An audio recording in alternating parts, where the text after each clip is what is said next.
Praise the lord. Krupa holy spirit fire power ministry తరపున మీ అందరికీ శుభాభివందనములు. దైవజనుడు గాడ్సన్ గారు దైవ సందేశమును అందించు ఉండగా మీరందరూ విని ఎంతగానో బలపడాలని, ఆత్మీయ మేలులు ఆశీర్వాదాలు పొందుకోవాలని మన ప్రభువుడైన రక్షకుడైన యేసుక్రీస్తు వారి పేరట మేము ప్రార్థిస్తూ ఉన్నాము. Praise the lord. God bless you to all. నువ్వు వెలిగించబడ్డావు, నువ్వు యేసు రక్తంతో కడగబడ్డావు, సత్యం తెలుసుకున్నావు, పాపం నుంచి బయటకు వచ్చావు, పరిశుద్ధమైన జీవితం గురించి తెలుసుకున్నావు. నీకు ఇచ్చిన ఆ ధన్యతను మరిచిపోకుండా నీ జీవితకాలం అంతా పాటించేటువంటి వ్యక్తిగా ఉన్నట్లయితే నీ ద్వారా సాతాను రాజ్యాన్ని కూల్చుతూ నీ ద్వారా అనేకులు దేవుని వైపు తిప్పబడతారు. ఇది నీ వ్యక్తిగత జీవితం మీద ఆధారపడి నువ్వు మార్చబడకుండా ఎవరిని మార్చలేవు. నీవు గుడ్డివాడిగా ఉండి ఎవరిని కూడా మంచి దారులకు నడిపించలేవు. ప్రియమైన బిడ్డలారా, నువ్వు మంచిగా మారినప్పుడే అనేక మందిని, పాపులను, దుర్మార్గులను, దరిద్రులను, ఇంకా చెప్పాలంటే లోక సంబంధమైన బంధకాలతో బంధింపబడిన వారందరినీ కూడా నువ్వు దేవుని దగ్గరికి తేగలిగినటువంటి వ్యక్తిగా నువ్వు మార్చబడతావు. అయితే నీ అంతరంగంలో జరగవలసినటువంటి ఒక బలమైన కార్యము జరిగినప్పుడు దేవునికి ఎంతో నీ ద్వారా మహిమ కలుగుతుంది. ప్రియమైన బిడ్డలారా, నీ వ్యక్తిగత జీవితాన్ని నువ్వే పరీక్షించుకో. దేవునికి స్తోత్రం. ఇంకా కొన్ని మాటలు మనము జ్ఞాపకం చేసుకుందాం. ఏంటి? పరిశుద్ధత లేని వ్యక్తుల జీవితాల గురించి ప్రభు ఎంతగా బాధపడుతున్నారో, వాళ్ళు ఈ క్రిస్మస్ నుంచైనా మార్పు కలగాలన్నది దేవుడి యొక్క ఆశ. ఎందుకంటే వారిని బట్టి దేవుడి నామం దూషించబడుతుంది. వారు ఏదో పండుగ చేసుకున్నట్లుగా చేసుకుంటున్నారు, కానీ క్రిస్మస్ నిజమైనటువంటి క్రీస్తుని హృదయంలో చేర్చుకోలేదని దేవుని బాధ. చూద్దాం ఈ మాట. కీర్తనలు 36వ కీర్తన 1 నుంచి చదువుకుందాం. భక్తిహీనుల హృదయంలోని అతిక్రమములు దేవోక్తి వలె పలుకుచున్నవి. ఈ మాట చూడండి. భక్తిహీనుల హృదయంలోని అతిక్రమములు దేవోక్తి వలె పలుకుచున్నవి. వీళ్ళు భక్తిహీనులే, కానీ క్రియలు లేకుండా క్రీస్తుతో కలిసి జీవించేటువంటి వ్యక్తిత్వం కలిగిన వ్యక్తులు ఎంత డేంజరస్తో చూడండి. ప్రియమైన బిడ్డలారా, ఈ సైన్యం అంతా కూడా ఎవరంటే నిజంగా మాట చెప్పాలంటే పొట్టు గింజలాగా ఉండేటువంటి పొట్టు. దేవుని చేట ఉంది. చెరిగినప్పుడు వీళ్ళందరూ కూడా వీళ్ళ మాటలు అంటే క్రియలు లేని మాటలు, పై మాటలు, అంటే దేవుని హృదయంలో చేర్చుకోకుండా జీవించే జీవితాలు, వీళ్ళందరూ కూడా పొట్టయిపోతారు. సాతాను వీరిని జల్లెల్లో వేసి జల్లించినప్పుడు వీరి జీవితాలు ఏమైపోతాయో కూడా తెలియదు. కాబట్టి ప్రియమైన బిడ్డలారా, నీకు కలిగిన రక్షణ, నీకు దేవుడిచ్చేటువంటి గొప్ప రక్షణను, ఆ ధన్యకరమైన జీవితాన్ని చక్కగా నీవు జాగ్రత్త కలిగి జీవించినట్లయితే నువ్వు ధన్యురాలువని ప్రభు పేరుతో మనవి చేస్తుంటున్నాను. ప్రియమైన బిడ్డలారా, చూద్దాం ఈ మాటలు చూద్దాం. వాని దృష్టి ఎదుట దేవుని భయము బొత్తిగా లేదు. వాని దోషములు బయటపడి అసహ్యముగా కనబడు వరకు అది వాని దృష్టి ఎడల వాని ముఖస్థుతి చేయుచున్నది. ఈ మాట చూడండి.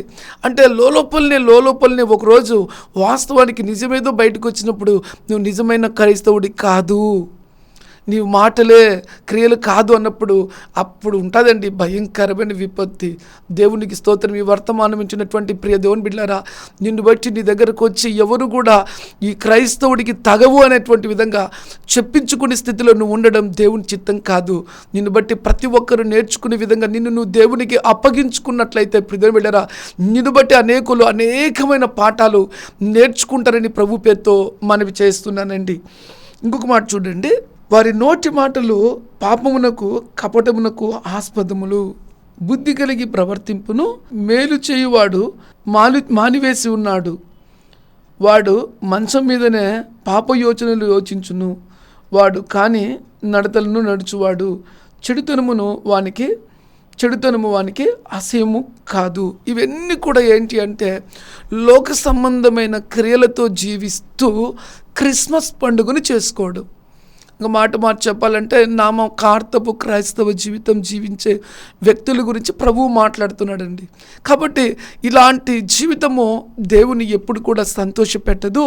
నిజమైనటువంటి పండుగ మన జీవితంలో జరుపుకోలేమండి. అందుకే దేవుని వాక్యం చెబుతుంది, పరిశుద్ధత కలిగిన వాళ్ళే, దేవుడు అంటే భయం కలిగిన వాళ్ళే, దేవుడి మార్గాల్లో మనము చక్కగా అడుగులు వేసినప్పుడే మన జీవితాల్లో శాంతి, సమాధానము, నెమ్మది, దీవెన, ఆశీర్వాదం. ఒక మాట చెప్పమంటారా ప్రియమైన బిడ్డలారా, సర్వోన్నతమైన స్థలముల్లో దేవునికి మహిమ, ఆయనకిష్టులైన వారికి భూమి మీద సమాధానము. అంటే ఆల్రెడీ దేవునికి అన్నీ తెలుసు, ఇటువంటి వాళ్ళు చాలా మంది ఉన్నారని, దేవుడి సమాధానము లేక దేవుడా దేవుడా అంటూ ఉన్నారని, దేవుడి చిత్తము తెలిసి కూడా చేయని వాళ్ళు ఉన్నారని దేవుడికి ఎవ్రీథింగ్ తెలుసు. కానీ అందుకే అన్నాడు, ఎవరైతే దేవుని వాక్యం చెప్తుంది కదా, ఆయనకిష్టకరంగా జీవించే వారికంట భూమి మీద సమాధానం. అందుకే ఆయనకిష్టులు ఎవరు తెలుసా? పరిశుద్ధతను కలిగి, ఆయన యందు భయభక్తులు కలిగి, ఆయన మార్గాల్లో అడుగులు వేస్తూ జీవించేటువంటి జీవితం కలిగిన వారంట ఆయనకిష్టులు. ఆమెన్ చెప్దామా? నిజంగా దేవుడు కోరుకునేటువంటి నిజమైనటువంటి పండుగ ఏంటి? ఏం కోరుకుంటున్నాడు దేవుడు మన ద్వారా? ఏ పండుగ అంటే ఏ విధంగా ఉంటే దేవుడికి మనం పండుగ చేసినట్లుగా ఉంటుంది. దేవుడు ఏ పండుగను చూచి ఆనందిస్తాడో చూద్దాం. ఏంటి ఈ మాట? కీర్తనలు 51వ కీర్తన 6-7 వచనాలు చదువుకుందామా? ఏంటి ఈ మాట? ఈ దావీదు జీవితంలో ఎప్పుడైతే దేవుడి కృప కోల్పోయినాడో, భక్తిహీనుడిగా మార్చబడ్డాడో, భయం కలిగి ప్రభు పాదాలు పట్టుకున్నాడండి.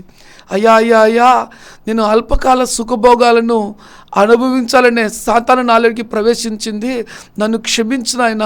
నేను నిజమైన క్రిస్మస్ జరుపుకోకుంటే ఒక నేరారోపణ చేయబడిన దావీదుగానే నా జీవితం అంతమైపోయి నేను నరకానికి వెళ్ళిపోతానయ్యా అని తన మనస్సును, తన జీవితాన్ని, తన హృదయాన్ని మార్చుకొని దేవుని పాదాలు పట్టుకొని నిజమైన క్రిస్మస్ చేసుకున్నాడు. ప్రియమైన బిడ్డలారా, ఇది దావీదు జీవితంలో జరిగిన, అంతరంగంలో జరిగిన క్రిస్మస్ ఆరాధన.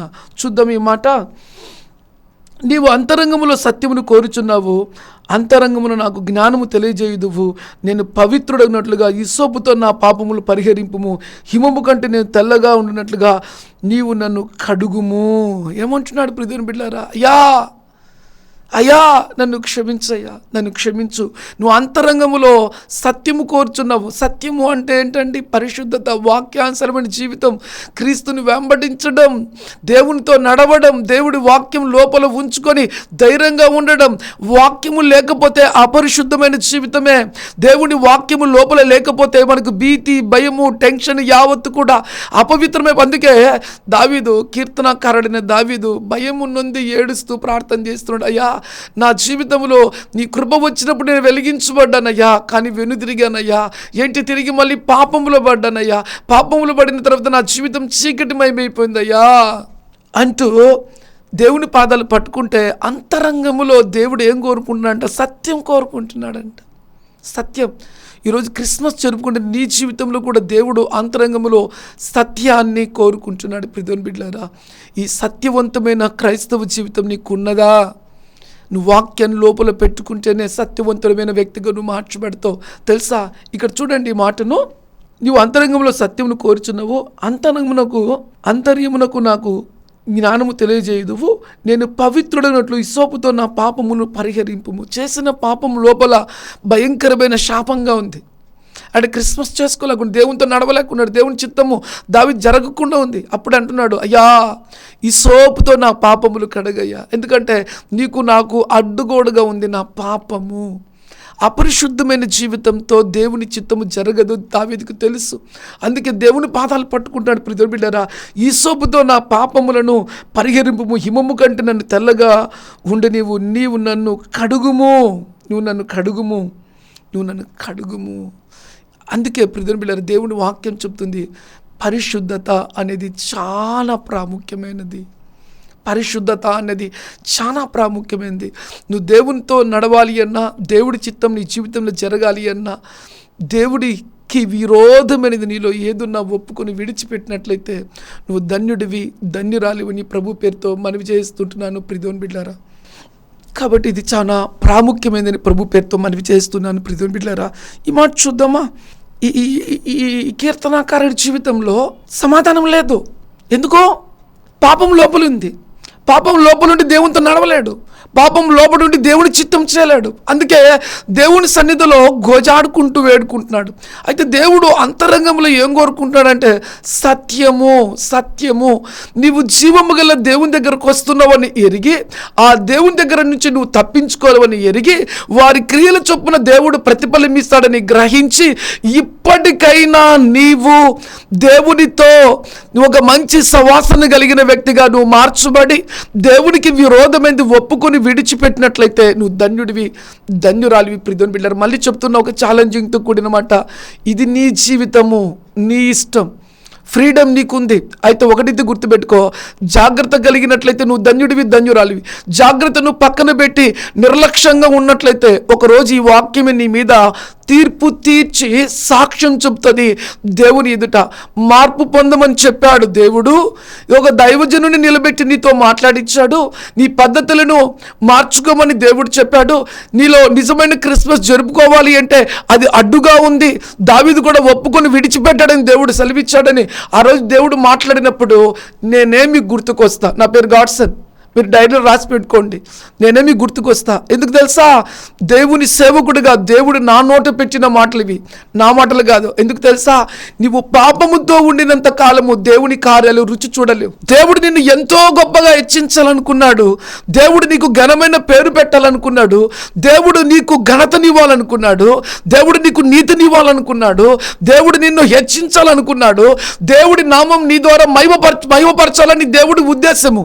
ఇక మాట చెప్పంటారు ప్రియమైన బిడ్డలారా, నిజమైన క్రిస్మస్ జరుపుకునే వ్యక్తుల జీవితంలో దేవుడి ప్రణాళిక ఆకాశానికి భూమికి ఎంత దూరం ఉందో అంతకు మించిన దేవుడి ఉన్నతమైన ప్రణాళికలు దేవుడి మనుషులు ఒక్క రక్షించబడిన వ్యక్తి పట్ల అన్ని కోరికలు దేవుడికి ఉన్నాయంటే, నువ్వు వెనుదిరిగి దేవుడి వాక్యానికి విరోధంగా సత్యము తెలిసి కూడా జీవిస్తూ కూడా నటిస్తున్నావు అంటే ఇక నువ్వు నిన్ను నువ్వే జాగ్రత్త పరచుకోవాలి ప్రియమైన బిడ్డలారా. కానీ దేవుడు నిన్ను ప్రేమిస్తున్నాడు.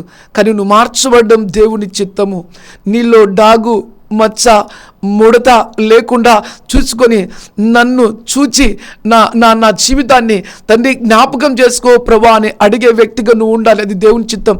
ఇలాంటి గొప్ప ఒక వ్యక్తిని మీకు ఈరోజు నేను చూపిస్తాను ప్రియమైన బిడ్డలారా. రండి దేవుడి వాక్యంలో చూద్దాం. 2వ రాజుల గ్రంథం 20వ అధ్యాయం 3వ వాక్యాన్ని మనం జ్ఞాపకం చేసుకుందాం. ఏం చెప్తుంది ఈ వాక్యం?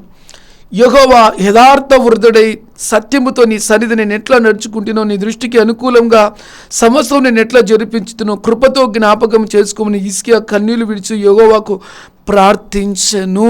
చెప్పట్లు కొడదామా? నిజమైన క్రిస్మస్ అండి. హిజ్కియా జీవితంలో ఒక భయంకరమైన విపత్తి కలిగినప్పుడు నిజముగా దేవుడి సన్నిధికి వెళ్ళి ఎంత ఛాలెంజింగ్తో కూడినటువంటి ప్రార్థన చేస్తున్నాడండి. హిజ్కియాకు తెలుసు కాబట్టే తన జీవిత విధానాన్ని మార్చుకొని దేవుని దగ్గరికి వెళ్ళి ధైర్యంగా రోషముతో నన్ను పరీక్షించు ప్రభువా, నన్ను పరిశోధించు ప్రభువా, నన్ను పరిశీలించు ప్రభువా అని ఎంత గొప్పగా దేవుని సన్నిధిలో ప్రార్థన చేస్తున్నాడు చూడండి ప్రియమైన బిడ్డలారా. స్టామినాతో కూడిన ప్రార్థన. సత్యము తెలిసి కూడా తన జీవితాన్ని తాను నాశనం చేసుకోలేదు. దావీదు సత్యము తెలిసి ఎప్పుడైతే అపవాదికి చోటిచ్చి అపవిత్రుడిగా మార్చబడ్డాడో గ్రహించి తెలివి తెచ్చుకొని ప్రభు పాదాల మీద పడ్డాడు. తిరిగి సెటరేట్ చేయబడ్డాడు. దేవునిచ్చే అనిపించుకున్నాడు. ఒక బెత్షెబాతో కూడిన పాపము తప్ప దావీదు సూపర్ అని దేవుడు మెచ్చుకునే వ్యక్తిగా ఉన్నాడు. కీర్తనాకారుడు గురించి ప్రియమైన బిడ్డలారా, ఇక్కడ చూస్తే హిజ్కియా యొక్క మనసు ఎటువంటిదంటే రియల్లీ గ్రేట్ అండి. ఈ మాట చదివినప్పుడల్లా లోపల హృదయంలో గుచ్చుకుంటూ ఉంటుంది, బ్రతుకుతే ఇలాంటి బ్రతకాలి అని. ఈ వాక్యం వింటున్నప్పుడు నీకు ఎలా ఉందో నాకైతే తెలియదు, కానీ నా జీవితంలో ప్రియమైన బిడ్డలారా, నా ప్రార్థనా గదిలోకి వెళ్ళినప్పుడు నేను దేవుని సన్నిధిలో ఇలాగనే మాట్లాడతా. ప్రభువా, నా అంతరంగాన్ని చూడు, నా ఆశని చూడు, నా ఆశయాలని చూడు, నా కోరికని చూడు, నా భారాన్ని చూడు తండ్రి, నా హృదయాన్ని చూడు ప్రభువా, నేను ఎలాంటి బ్రతుకుతున్నాను చూడు ప్రభా అని నేను దేవుని సన్నిధిలో నేను మాట్లాడగలుగుతా ప్రియమైన బిడ్డలారా. ఎందుకంటే ఆ ధైర్యం దేవుడు నాకు ఇచ్చాడు. ఒకవేళ దేవునికి చిన్న విరోధంగా ఏదైనా చేసినట్లయితే నాలో ఉన్న పరిశుద్ధాత్మ దేవుడు నాకు ప్రేరేపించిన వెంటనే నేను వెళ్ళి సమాధాన పడతానండి, క్షమించమని అడుగుతాను. ప్రియమిళ్ళ తిరిగి దేవుని దగ్గరికి వెళ్ళి, ప్రభువా నేను తప్పిదం చేస్తాను, నన్ను క్షమించు, నీకు విరోధంగా నేను బ్రతకలేను నాయన, ఎందుకంటే నాలో ఉన్న పరిశుద్ధాత్మ నేను బాధ పెట్టుకోలేను ప్రభువా అని దేవుని సన్నిధిలో కన్నీళ్లు మున్నీరుగా ఏడుస్తాను. ప్రియమైన బిడ్డలారా, ఈరోజు వాక్యం ఇచ్చినటువంటి నీవు దేవుడు కోరుకునేది నీ అంతరంగాన్ని. ప్రియమైన బిడ్డలారా, మరి క్రిస్మస్ జరుపుకుంటున్నావు కదా, ఇన్ని సంవత్సరాలు ఎటువంటి జీవితం నువ్వు జీవిస్తున్నావు, నిన్ను నువ్వు పరీక్షించుకో. ఈ క్రిస్మస్ దినము నుంచి అన్న కూడా నీలో మార్పు కలిగినట్లయితే ఎంత ఆనందంగా ఉంటుందండి. మారని జీవితం, మాట మారదు, తలంపులు మారవు, పద్ధతులు మారవు, టీవీ మారదు, అబద్ధాలు మారవు, కొట్లాటలు మారవు, ఇక చాడీలు మారవు, ఇంకా ఇలా చెప్పుకుంటూ పోతే ఎన్నో మారని జీవితాలు నీలో నీ హృదయం నిండా నీ జీవితం నిండా పెట్టుకొని దేవుని కార్యాలు కావాలి అని ఏదో ప్రభువుని గణపరుస్తున్నంటే అది దేవుడు మెచ్చే పండుగ కాదు, నీ ద్వారా దేవునికి మహిమ ఎంత మాత్రం కూడా కాదు. కాబట్టి నిన్ను నువ్వు పరీక్షించుకో. ఏవి వదులుకోవాలో నీ జీవితంలో క్రిస్మస్ పండుగ వచ్చినా కూడా నువ్వు వదులుకోలేకుండా పట్టుకున్నావంటే అది ఎంతో ఘోరమైనటువంటి బాధ. ఎందుకంటే తన్ను తాను అపవిత్రుడిగా మార్చుకోవడం, తన్ను తాను సాడిస్ట్గా మార్చుకోవడం, తన్ను తాను నిజంగా లోక సంబంధమైన వ్యక్తిగా, లోక సంబంధమైన కోరికలు కలిగిన వ్యక్తిగా ఆ మొదటి దొంగ లాంటి జీవితం జీవించడం నిజంగా అది ఎంత భయంకరమైన జీవితం అంటే ప్రియమైన బిడ్డలారా ఎంతో బాధాకరం. ఇంకో మాట చెప్పమంటారా, పుట్టకపోయినా ఒకటే అని మాట చెప్తాను. ఎందుకంటే యేసుప్రభు అంటాడు కదా యూదా గురించి. సో ఆ విధంగా ఆ వ్యక్తి పుట్టి దేవుడి కృపని నిర్లక్ష్యపరుచుకొని తిరిగి నరకానికి వెళ్ళిపోయి దేవుడి కృపను లెక్క చేయకుండా జీవించడం అంటే ఎంత దౌర్భాగ్యకరమైనటువంటి బాధాకరమైన జీవితం. ప్రియమైన బిడ్డలారా, ఈ వర్తమానం వింటున్నప్పుడు నిన్ను పరీక్షించుకో. నీకు ఇచ్చిన రక్షణ వెలకట్టలేనిది. ఆ ప్రభు నీకు ఇచ్చినటువంటి గొప్ప ధన్యతను నువ్వు కాపాడుకుంటూ నువ్వు అడుగులు ముందుకేసినట్లయితే ప్రియమైన బిడ్డలారా, నిన్ను బట్టి దేవునికి ఎంతో మహిమ మహిమ మహిమ మహిమ అని ప్రభు పేరుతో మనవి చేస్తున్నాను. ప్రియమైన బిడ్డలారా, కీర్తనలు 26:2 మాట ఒక ఛాలెంజింగ్తో కూడిన మాట. కీర్తనకారుడు ఏం పలుకుతున్నాడు చూద్దాం. యెహోవా నన్ను పరిశీలించుము, నన్ను పరీక్షించుము, నా అంతరంగమును నా హృదయమును పరిశోధించుము. ఈ మాట ఎంత మాట అండి, ఎంత గొప్ప మాట అండి. క్రిస్మస్ పండుగ చేసుకునేటువంటి దావీదు జీవితంలో ఛాలెంజింగ్తో కూడిన మాట. నన్ను పరీక్షించుము, నన్ను పరిశోధించుము, నా అంతరంగాన్ని చూడు ప్రభు అంటున్నాడు. ఈరోజు నువ్వు చేసుకుంటున్నటువంటి క్రిస్మస్ పండుగ దినము నుంచి అయినా కూడా ఒక ఛాలెంజింగ్తో కూడిన తీర్మానం. నన్ను చూడు ప్రభా, నాకు ఇచ్చిన రక్షణ, నా కొరకు కలువరి సిలువలు ప్రాణం పెట్టి చనిపోయి తిరిగి లేచావు, పాపిని నన్ను రక్షించావు, బంధకాలను నన్ను విడిపించావు, ఎన్నో భయంకరమైన చీకటి శక్తులతో నింపబడి నన్ను విడిపించావు. ఇక నీ కొరకు నేను సాక్షిగా జీవిస్తాను. నన్ను పరీక్షించు ప్రభా, నా మాటను పరీక్షించు, నా చూపును పరీక్షించు, నా అడుగులను పరీక్షించు, నా అంతరంగాన్ని పరీక్షించు, నేను చేయు ప్రతి పనిని పరీక్షించు, నా జీవితాన్ని పరీక్షించు ప్రభా అని ఈ రోజన్నా ఈ క్రిస్మస్ నుంచి అన్నా నిన్ను నువ్వు దేవుడికి అప్పగించుకొని దేవుడిచ్చిన కృపలు నువ్వు జీవించడం మొదలుపెట్టినట్లయితే నీ జీవితం ధన్యకరమైన జీవితం. ఇక నిన్ను ఆపడం ఎవరి తరము కూడా కాదండి. దేవుడే నీ పక్షాన ఉండి యుద్ధములు చేస్తాడు. నీ సమర్పణ బట్టి దేవుడు నిన్ను అంచెలంచెలుగా దీవిస్తాడు. నీ సమర్పణ బట్టి దేవుడు నిన్ను తన భుజస్కంధాల మీద పెట్టుకుంటాడు. నీ కలిగిన సమర్పణ బట్టి సాతాను నిన్ను చూచి పారిపోతాడండి. ఇంకొక మాట చెప్పమంటారా ప్రియమైన బిడ్డలారా, సమర్పణ లేకుండా మాట చెప్పమంటారా, రోషము లేని క్రైస్తవ జీవితము. ప్రియమైన బిడ్డలారా, దేవునితో బ్రతకాలంటే ఒక సమర్పణ లేని క్రైస్తవ జీవితము ఏమి పెద్దగా ప్రభావితాన్ని ఎక్కడ ఎవరికి కూడా చూపించలేదు, ఏమి కూడా చేయలేదండి. ఒక మాటగా చెప్పాలంటే, ఒక మాట అంటారు కదా, మేడిపండు చూడ మేలుమేండు, పొట్ట ఇప్పి చూడ పురుగులుండు.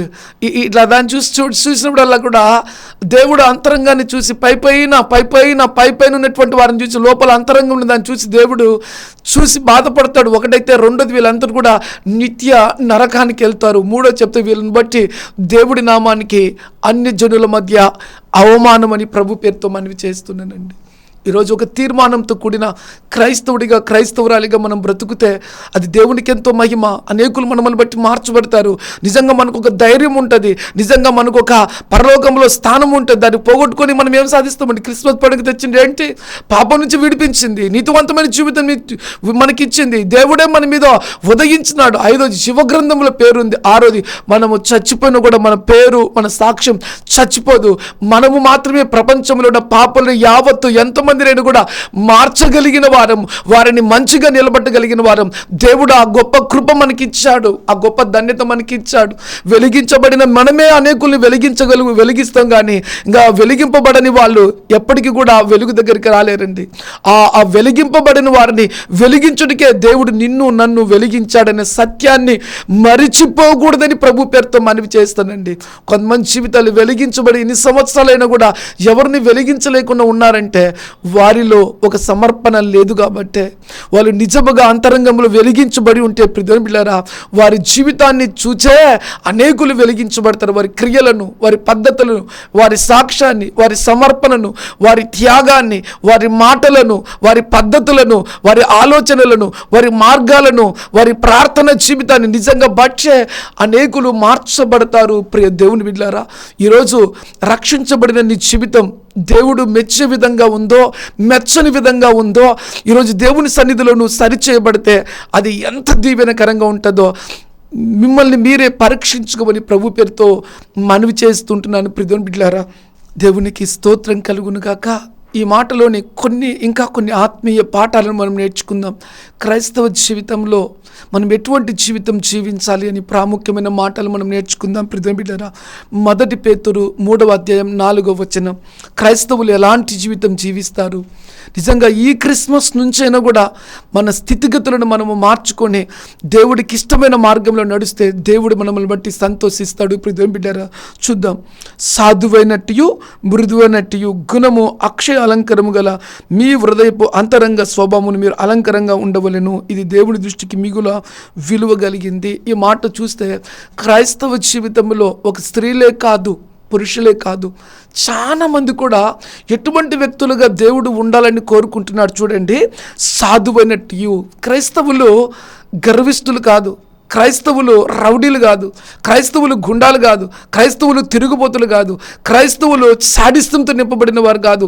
క్రైస్తవులు దేవుని వాక్యం చెప్తూ సాధువైనట్టు.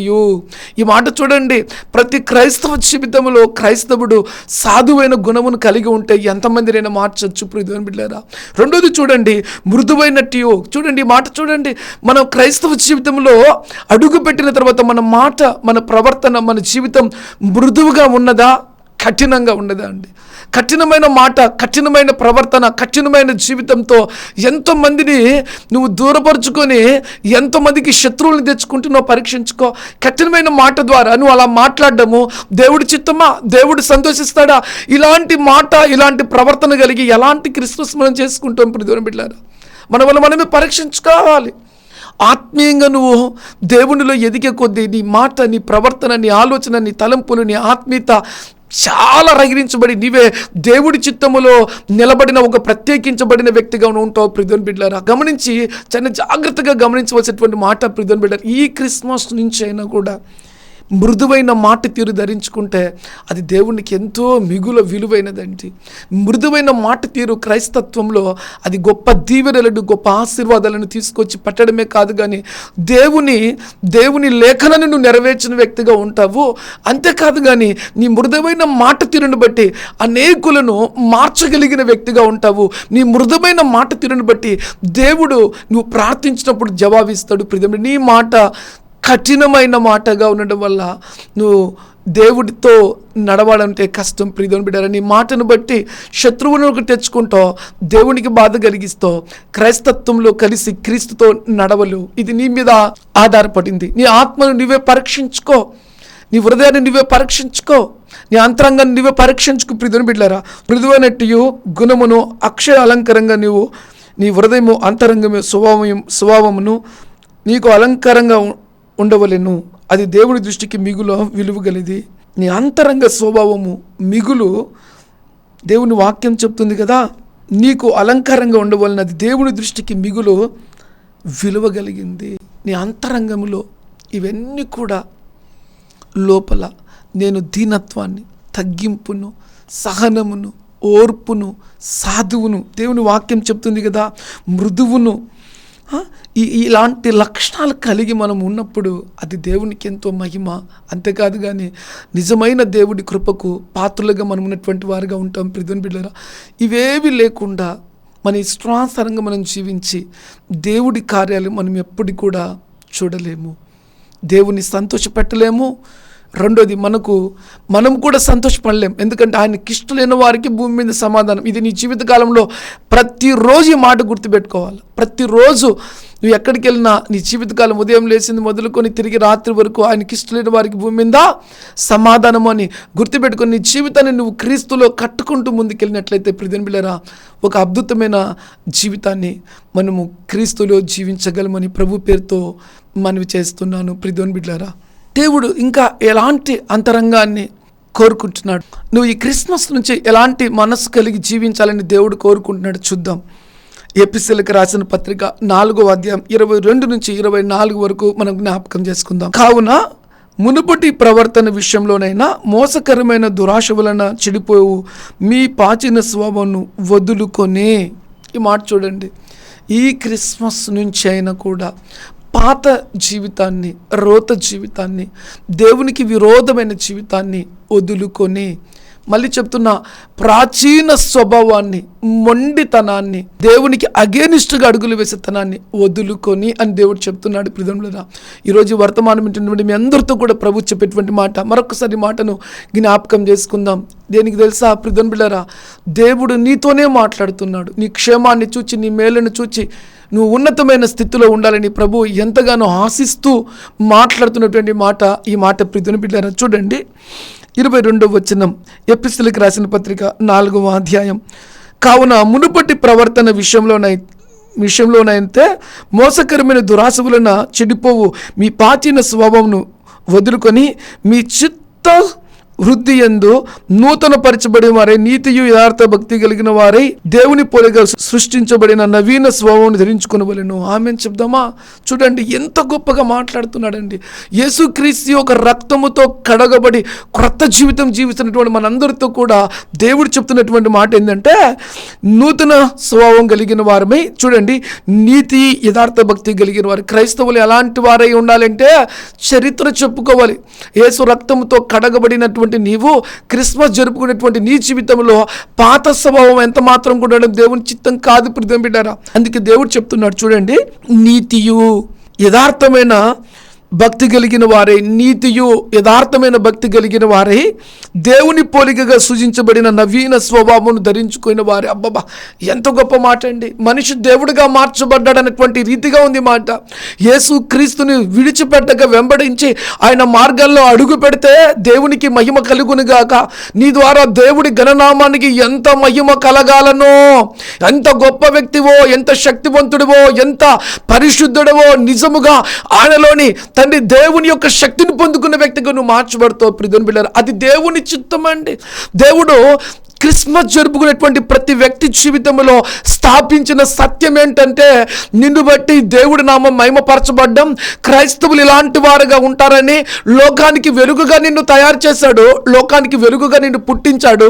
అనాది ప్రణాళిక సంకల్పం చొప్పున దేవుడు నిన్ను క్రీస్తులో కని నీ కొరకు కలువరి శ్రమలో ప్రాణం పెట్టి చనిపోయి తిరిగి లేచి ఒక మంచి జీవితాన్ని నీకు ఇచ్చాడు. ప్రియమైన అంత గొప్ప భక్తి కలిగిన జీవితంలో నువ్వు సరిగా ఆయనతో నడిచినట్లయితే నిన్ను బట్టి దేవునికి ఎంత గొప్ప మహిమో, ఎంత గొప్ప మహిమో, ఎంత గొప్ప మహిమో, అది వర్ణనాతీతం. ఒక మాటగా చెప్పాలి అంటే నీ జీవితము ఒక ధన్యకరమైన జీవితం. ఆమెను చెప్దామా?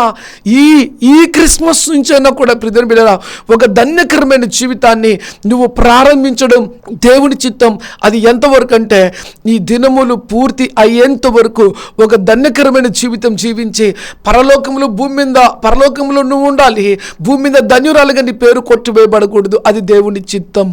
అది నిజమైన క్రిస్మస్ పండుగ జరుపుకునే వ్యక్తి జీవితంలో జరిగే అంతరంగములో పట్టుదల, రోషము, పౌరుషం, తన్ను తాను దేవునికి అప్పగించుకోవడం, ఆయన మార్గాల్లో అడుగులు వేయడం, నిజముగా ఆ ధన్యత కలిగినటువంటి మీరందరూ కూడా ఈ మాటను మరిచిపోకూడదని, మీ పట్ల దేవుడి ప్రణాళిక ఏమైందో అది నేను చెప్పడం మొదలుపెట్టాను. ప్రియమైన బిడ్డలారా, దయచేసి దేవుడి ప్రణాళికను మీ ఇష్టానుసారంగా మీరు మీ జీవితాల్ని నాశనం చేసుకోక మిమ్మల్ని మీరుగా దేవుడికి అప్పగించుకొని ఆయన మార్గములో అడుగులేస్తే ఆయన మహిమ వెంబడి మహిమ పొందుకున్నటువంటి వారుగా ఈ భూమి మీద దేవునికి గొప్ప మహిమ తెచ్చిన వారుగా మీరు ఉంటారని ప్రభు పేరుతో మనవి చేస్తున్నాను. ప్రియమైన బిడ్డలారా, చూడండి ప్రియమైన బిడ్డలారా, ఎందుకు ఇటువంటి జీవితం మనము క్రీస్తులో జీవించాలి రక్షించాలి అంటే ఒక వ్యక్తి రక్షించబడిన తర్వాత ఆ వ్యక్తి పట్ల దేవుడి వాగ్దానాలు లెక్కకు మించి ఉన్నాయి. ప్రియమైన ఈ వాక్యాన్ని జ్ఞాపకం చేసుకొని మనం ముందుకు అడుగులు వేద్దాం.